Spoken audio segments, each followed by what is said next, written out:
Haiku sa panahon ng Amerikano. Ano ba ang haiku? Ang haiku ay uri ng tula na naglalayong mapukaw ng ating mga kamalayan upang lubusan nating malaman at makita ang ating kapaligiran. Ito ay nagsimula sa bansang Japan at inapon ng bansang Pilipinas upang maging bahagi ng ating panulaan at kultura.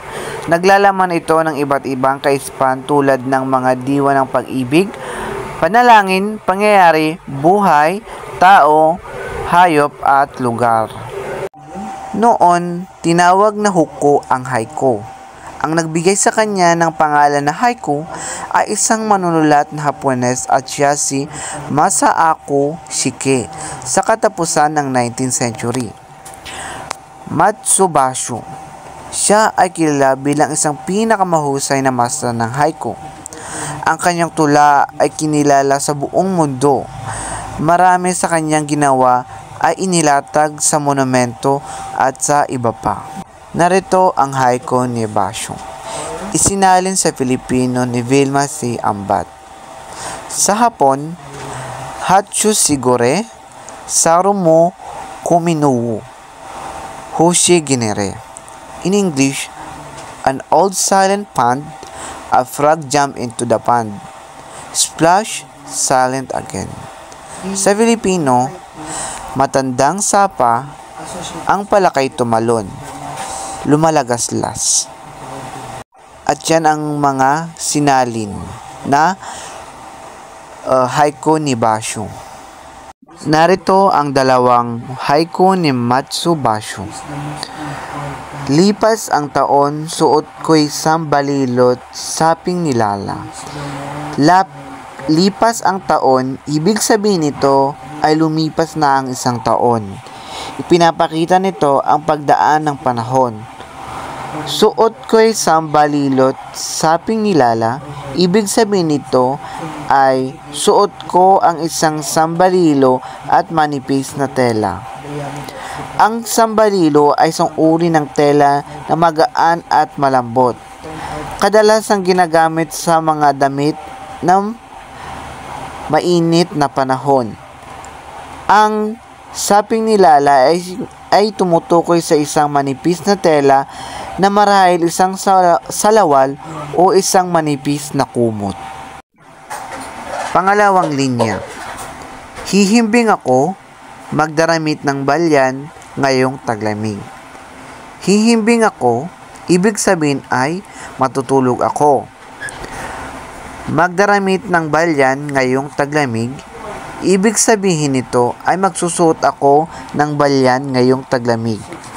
Ang balyan ay isang uri ng tela na mas makapal at mas mainit, kadalasang ginagamit sa mga damit na malamig na panahon.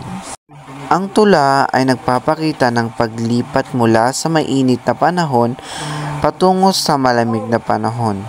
Ang pagdaan ng panahon at ang pagbabago ng kanyang mga damit ay isang simple ngunit malinaw na larawan ng ikot ng buhay at ang kaaliwan ng paghahanda para sa isang bagong panahon.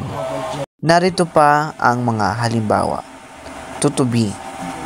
Halimoy tambak. Ang bulaklak nanginginig sa paglapit mo. Ang tutubi ay simbolo ng kagandahan, kalayaan, at kadalasan isang tagapagbalita ng tag-init. Halimoy tambak. Ang tambak dito ay hindi literal na sandata, kundi isang simbolo ng kapangyarihan, pagbabanta, o marahil isang pag-iingat. Ang tutubi, sa kabila ng kanyang kagandahan, ay mayroon ding kanyang kakayahang magdulot ng takot. Ang bulaklak, nanginginig. Ang bulaklak, simbolo ng kahinaan at kagandahan, ay natatakot sa paglapit ng tutubi. Ito ay nagpapahiwatig na ang kagandahan ay maaring maging mahina sa harap ng kapangyarihan. sa paglapit mo. Ang huling linya, nagpapatunay na ang takot ng bulaklak ay dahil sa paglapit ng tutubi. Ang paglapit ng tutubi ay nagdudulot ng panginginig sa bulaklak. Ang tula ay nagpapahiwatig ng isang kontradiksyon. Ang kagandahan at kapangyarihan ay maaaring magsama. Ang tutubi, sa kabila ng kanyang kagandahan, ay mayroon ding kapangyarihan na magdulot ng takot. Ang bulaklak, sa kabila ng kanyang kagandahan, ay mahina at natatakot. Ang tula ay nagpapaalala sa atin na ang kagandahan ay hindi palaging ligtas. Ang kapangyarihan ay maaring magmula sa hindi inaasahang mga lugar. Sa pangalawang linya naman ay, anyaya, ulilang damo sa tahimik na ilog, halika sinta. Ang anyaya ay nangangahulugang imbita o paanyaya. Ang nagsasalita ay nag-aanyaya sa isang tao. Ulilang damo. Ang ulilang damo ay isang metapora para sa isang taong nag-iisa o nagdadalamhati.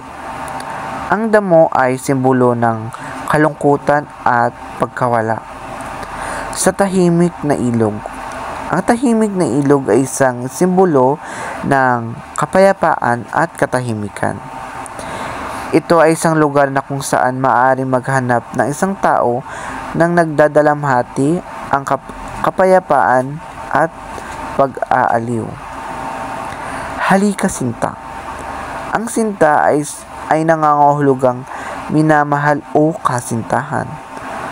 Ang salita ay nag-aanyaya sa kanyang minamahal na sumama sa kanya sa tahimik na ilog.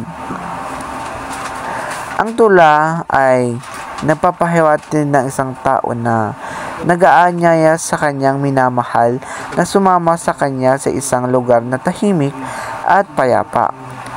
Ang nagsasalita ay nagnanais na alibin ang kanyang minamahal at tulungan siyang makalimutan ang kanyang kalungkutan. Ang pag-aanyaya ay isang pagpapahayag ng pagmamahal at pakikiramay. At dito nagtatapos ang aming report sa haiku sa panahon ng Amerikano. Maraming salamat.